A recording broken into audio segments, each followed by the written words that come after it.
The Ride Home Rants podcast is brought to you by Reaper Apparel Company.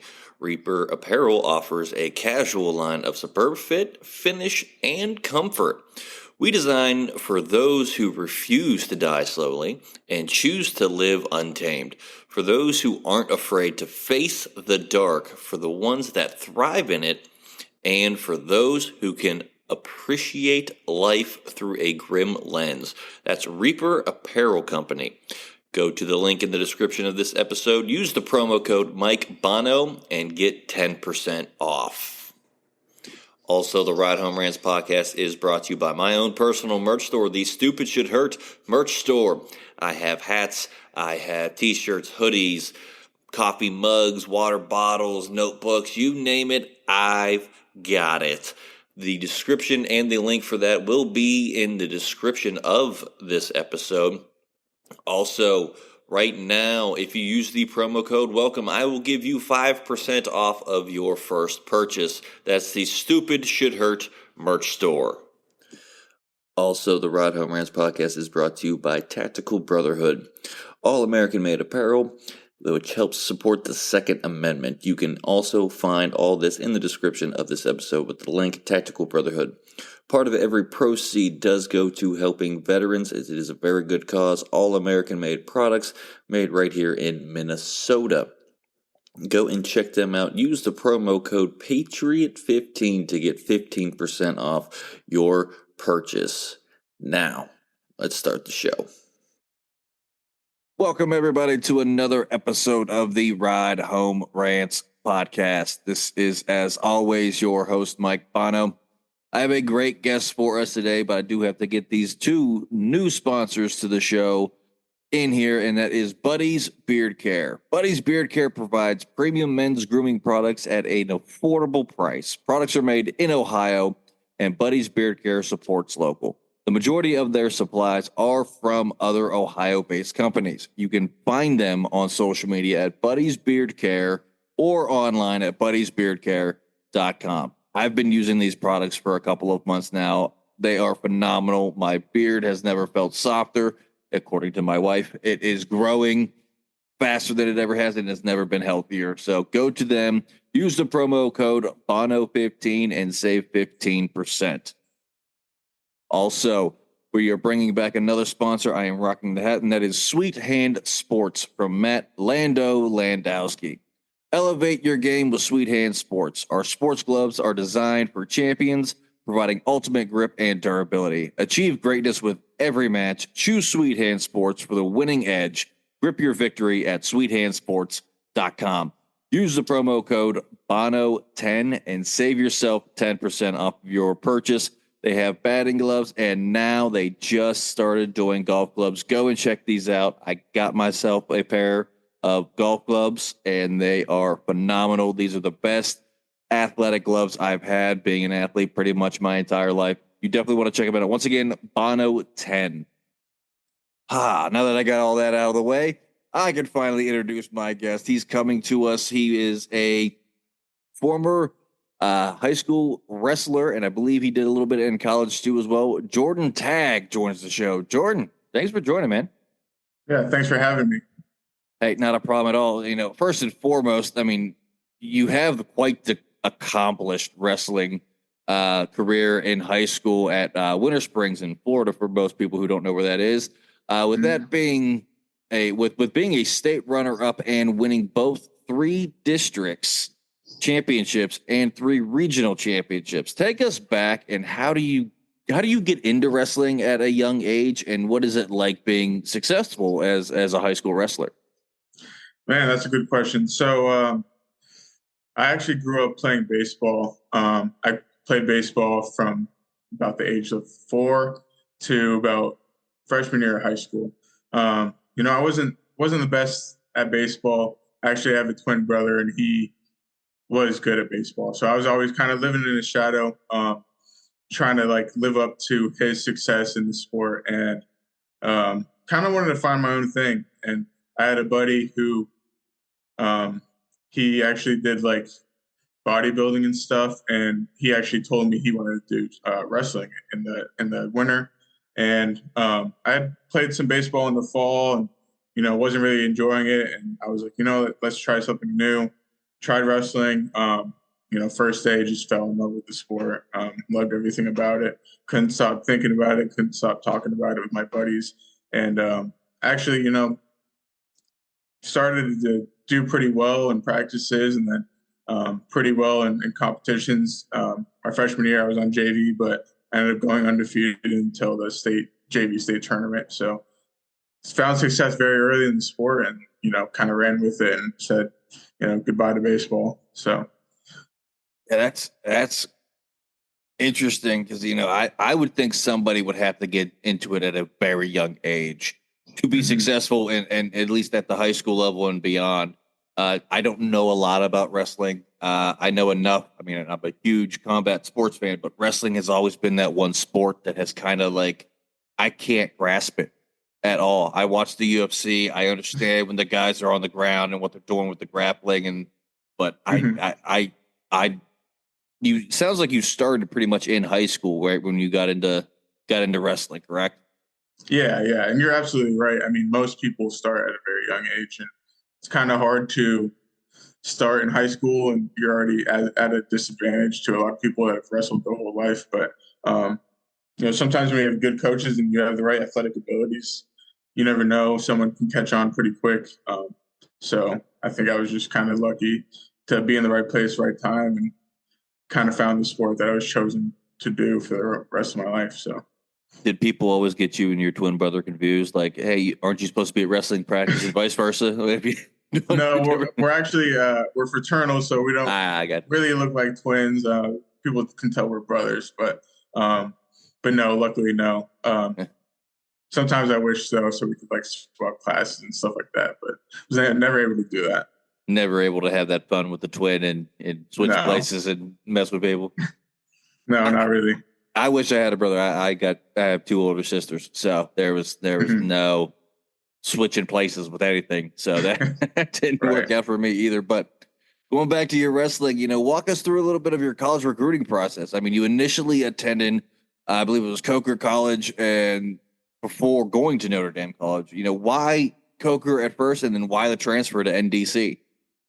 Yeah, so I don't know. In high school, I didn't do bad. Obviously, I don't think I did bad in high school, but I didn't do as great as I should have done. Like you said, I won districts and regionals 3 times, so I was a 3-time state qualifier.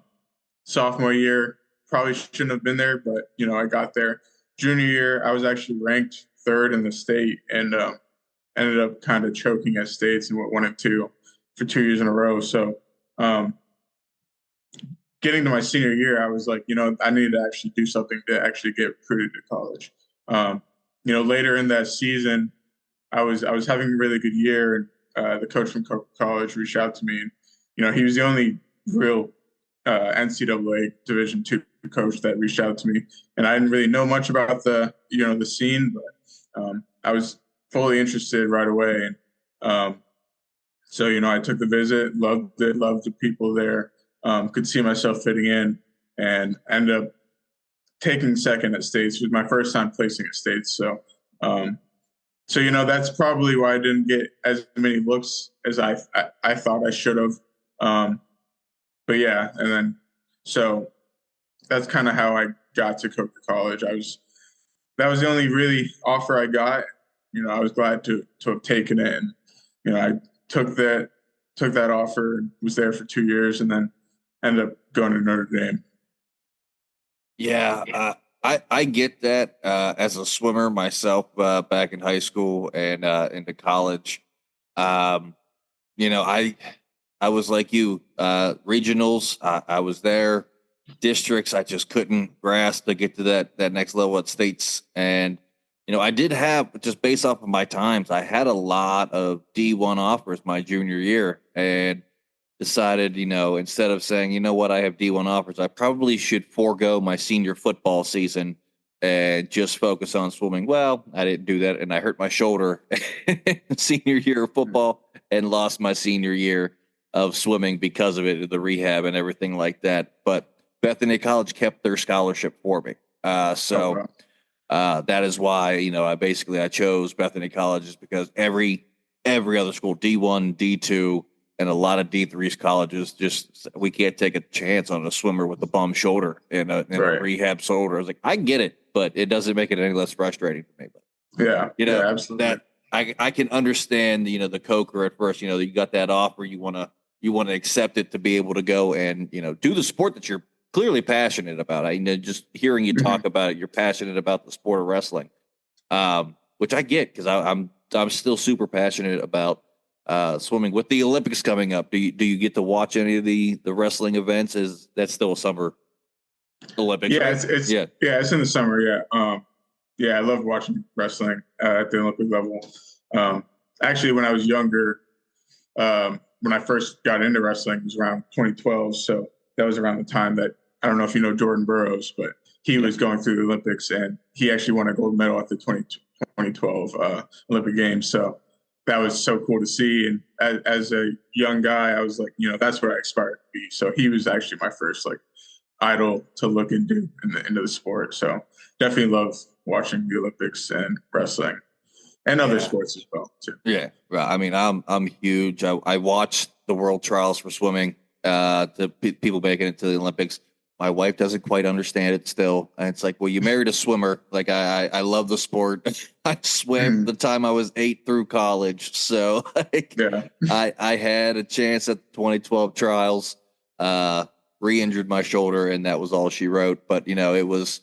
I still watch it. I love watching the sport. It's one of those. I think both of the sports that we did kind of don't get the rep that they should. You don't see a lot of swimming on ESPN. You don't see a lot of wrestling on ESPN or any of the other sports sites. Why do you think that is? I don't know. That's a good question, but I will say that I think that those are two of the hardest sports that you can do. Absolutely. For sure. For anyone that's ever tried to swim, especially, one thing to swim competitively, but just as a workout versus, doing it for leisure, you'll know that it's a different type of workout. It's very difficult to do. And I think anyone that's wrestled ever could say the same thing. Wrestling is so difficult to do, so taxing on your body, and it's a lot more tiring than people think.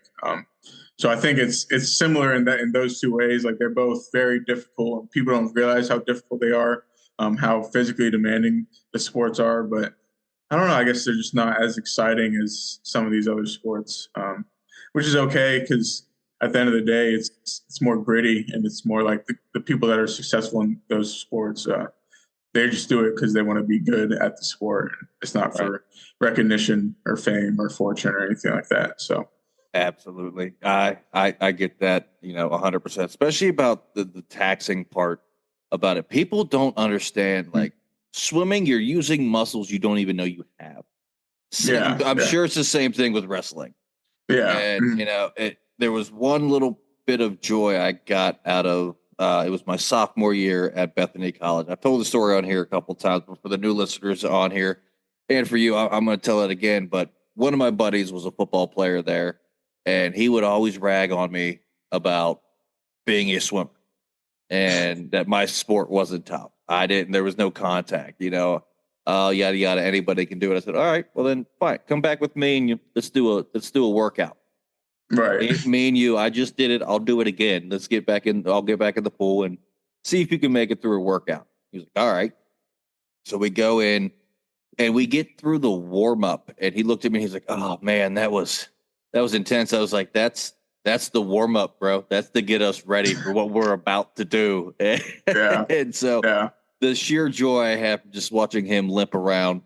I think I just lost Jordan. Yeah, I think I just lost Jordan. Awesome. All right, now that we got Jordan back here with the wonderful world of technology, and I always say technology is great when it works, but yep, glad you were able to get back on. But let's go right back into this here, talking to us about your time at NDC as a wrestler. I believe you were wrestling there when the pandemic hit, and you lost out on the second half of your 2019-2020 season. Is that correct? Obviously, if you were there through the pandemic. Yeah. So we actually were able to wrestle through regionals, and the story is interesting. So like we had 6 guys make it to nationals. So I was one of those 6, and we were literally in Sioux Falls, South Dakota, and it was like the day before we were supposed to compete. They told us, everything's still going as scheduled. We went to the venue to practice. Everything was good. And then they ended up giving us like wristbands for our family because they said it was going to be limited attendance. And that same day, all these things were like closing down. Like the NBA announced that they were going to postpone their season. So we were seeing all this stuff on social media, and the NCAA, like, they posted something about like things being postponed or canceled. So we didn't know what was going to happen to us. And then, a couple hours later, it was announced that the tournament was going to be canceled. So yeah, we were all there. We were ready to go. Less than 24 hours before the tournament was supposed to start, it got canceled. Yeah, especially with your sport, you had to be careful, during the pandemic and all that fun stuff as a wrestler. Right. You can't be taking the risk on that. But that does suck for you guys that, you make it all the way there and then it gets canceled because of a worldwide pandemic. But, I guess it is, I hate the saying, but it is what it is, At least you had that opportunity to go there and still try it. But after graduating from NDC, where did your career take you before, you returned to Notre Dame College as the assistant coach and then the head coach for the wrestling team? So actually, what I did was I got my undergrad bachelor's degree in criminal justice. So I worked some security jobs. I ended up actually working for Brinks, the money trucks. I did that for a good 9 months, 10 months. And then my buddy, Hunter Bray, was as the assistant coach at Notre Dame College. And he was like, "Hey, do you know anyone that would want to be a GA this next coming year?" And I remember replying and being like, "Yeah, I'll reach out to some people." And then I texted back again, was like, "What about me?" And he was like, "I was hoping to say that." So so that brought me back. And, I always thought about coaching somewhere. And I just saw it as an opportunity, go back to school, get my master's degree, and then end up coaching at Notre Dame, a place I cared about very much. So, I thought, why not? It was a no-brainer. So that's what brought me back. Yeah, I mean, I would have loved the opportunity to be a coach. My schedule now as a comedian, father, husband, podcaster, merch store, day job still on top of that. There's really no days off in between there to be able to coach swimming, which is a sport I love. But I always got to check Biddy's facts on this, but you also are an amateur MMA fighter, if I am correct, and I always got to check Biddy's stats. I love him to death, but he's hung me out to dry a couple of times on here with some questions. But can you walk us through that? Because I love mixed martial arts and watching that every Saturday. We know what Saturday is here in my family, and that's fight night. And we always sit down and we watch the UFC fight nights. So what's it like being an amateur MMA fighter, and what's kind of the mentality with that? Where you see that taking you? Yeah, so that's correct. So I got into it kind of from getting back into coaching, actually. I was back into coaching, and I was like seeing these guys compete every weekend. I was like, I want to compete again. So I want to do this. So I had a couple buddies, one of my buddies, Alonzo Turner and Wens Myrtle. They go to a gym called Revolution Fight and Fitness in Euclid. So it's not too far from Notre Dame College. It's about a 10-minute drive. And I reached out to them. I was like, "Hey, how do you guys like the gym?" They were both like, "It's awesome. It's great. Come check it out." So I went and, checked it out. Wasn't really sure if I wanted to do MMA. It was something I always thought of, something I always thought I wanted to do. kind of dabbled when I graduated from college, so I wasn't too sure if I wanted to fully commit or not. But once I saw this gym and felt the welcome that I felt when I got to the gym, I was like, yes, if I'm going to fight MMA, I'm going to do it here. And then a couple months later, I went to my first jiu-jitsu tournament, won that, and then they were like, hey, let's get you a fight. And I was like, all right, let's do it. So, a year and a half later, right now I'm 3-1 as an amateur. I'm actually fighting for a title next weekend. So excited, looking forward to that. That's awesome. I mean, we've had, in regards to MMA, we've had quite a few combat fighters on here on the show. We love the sport of boxing, MMA, wrestling now with you on here. Do you think as a former college wrestler, has that been the best thing for you as you learn the fighting game? Especially, obviously, the ground game, I would imagine. But, has being that collegiate wrestler helped you be quicker in learning MMA, or what are your thoughts on that? Yeah, I think so. I think a big part of it is, knowing how to kind of grind and get better in a sport and put your all and do something to get you to the point where you're ready to compete. I think, being a collegiate wrestler, you already know you're competing at the highest level, second to the Olympic level in the sport. So just having that experience and knowing, hey, you've worked for the past 5 years, competing at that level in a sport that's very similar to MMA. The transition wasn't too difficult, and the mental transition as well has helped because I'm just looking at it as another sport. I'm not doing it to take any aggression out or anything like that. It's just another sport, and it's something that they call it a martial art for a reason, and it's just building a craft and making yourself into the best martial artist as possible. And I think wrestling is a great foundation for that. And so I think definitely wrestling at the collegiate level has helped build that foundation and put me in the position where I'm able to be successful in the sport of MMA.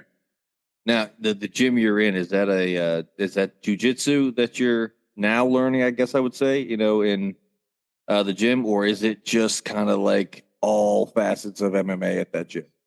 All facets. So we have a handful of different coaches. We have Tim Stafford, he's our boxing coach. And then we have George Comer, he's our jiu-jitsu and MMA coach. And then we have 2 Muay Thai coaches, and then we have other boxing coaches. So we have all these different facets, and then we kind of learn them all differently, and then George kind of puts them all together for us. So so it's a great gym because you can kind of do one thing or the other. If you want to just do boxing, you can do that. If you want to just do Muay Thai, you can do that. Or if you want to be an MMA fighter and do everything, you can do that as well.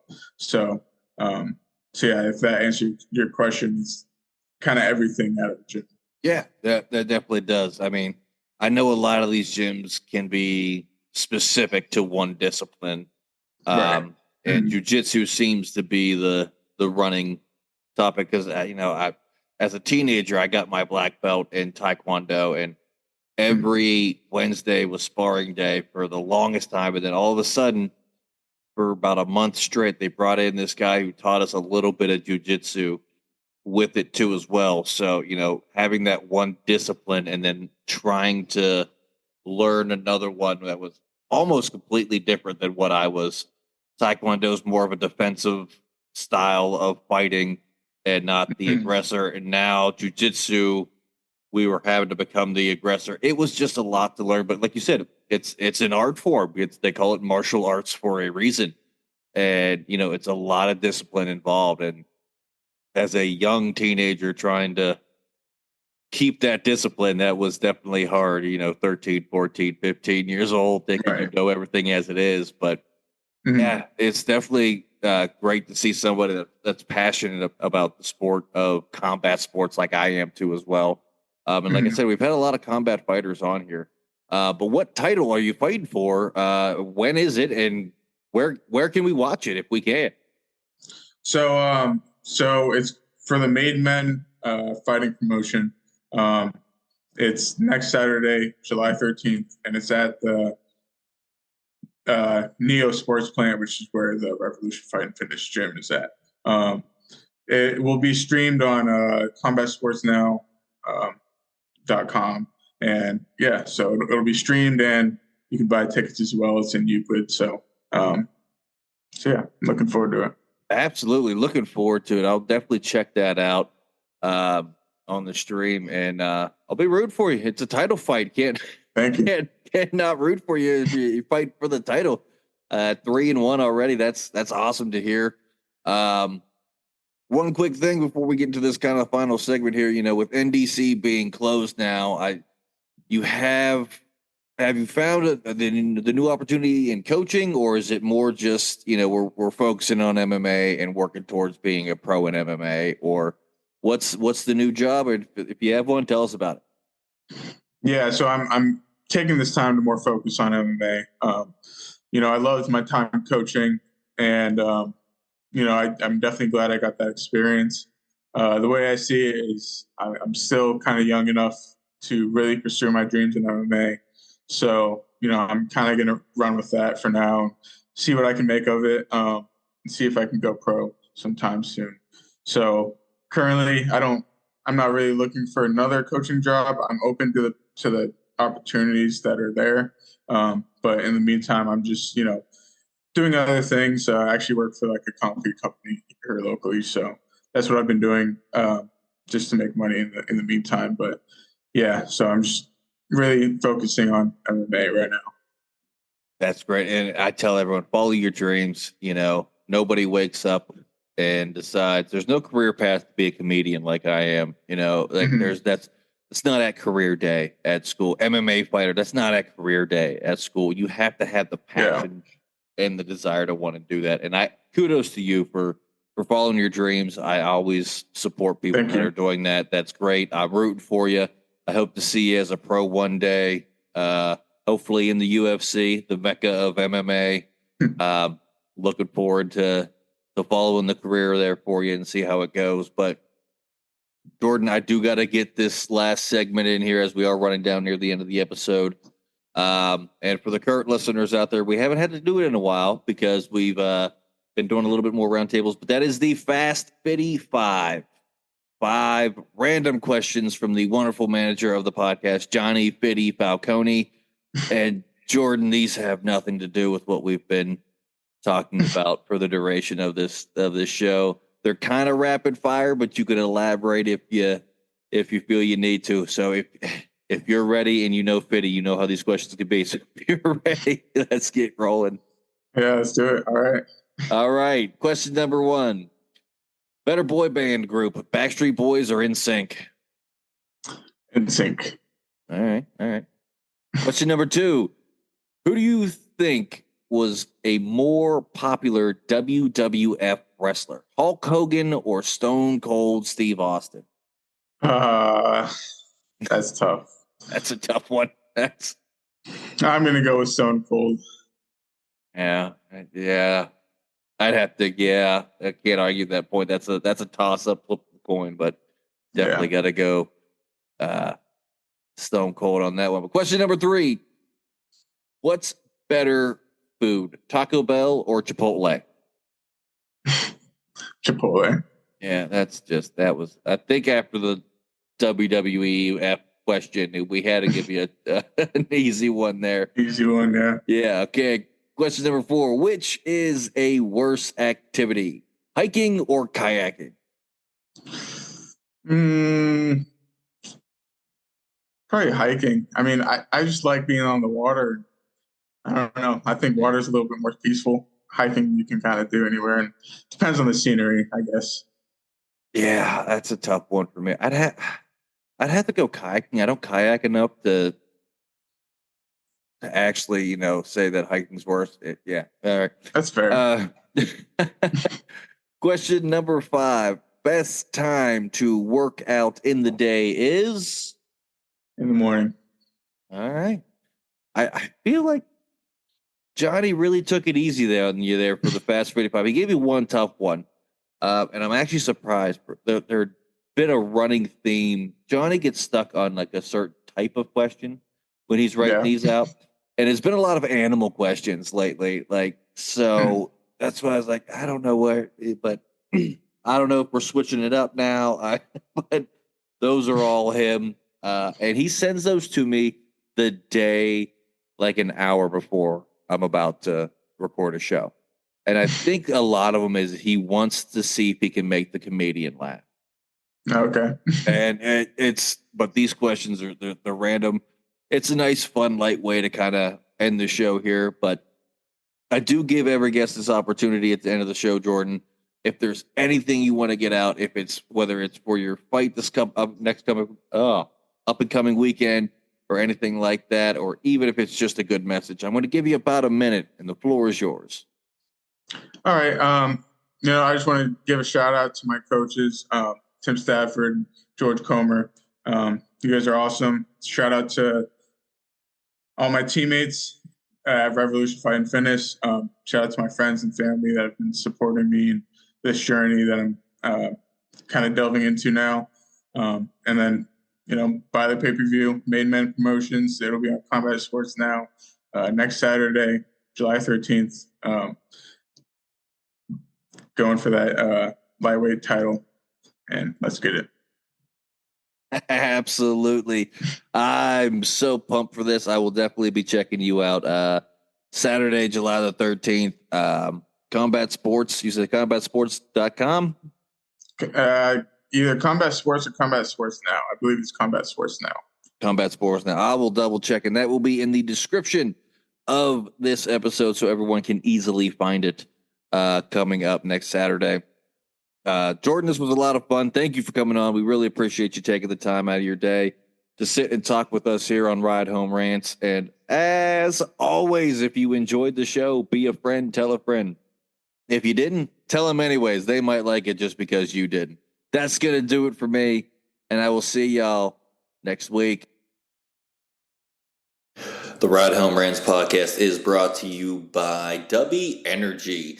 Energy drinks made for gamers, streamers, and podcasters alike. For gamers, streamers, and podcasters alike. Go to the link in the description where you can find the best energy drinks out there. Less caffeine than a cup of coffee. Also, no jitters and no crash afterwards. Use the promo code Mike Bono and get yourself 10% off. Also, the Ride Home Rants podcast is brought to you by my favorite sponsor of the show, and that is Shankit Golf. Golf apparel made for the everyday golfer. We might not go out and shoot a 6 under par. We're probably going to shoot a 6 over par, but this is going to give us the gear that's going to help us rock it on and off of the course. Go to the link in the bio, use the promo code Mike Bono, and get yourself 10% off there as well.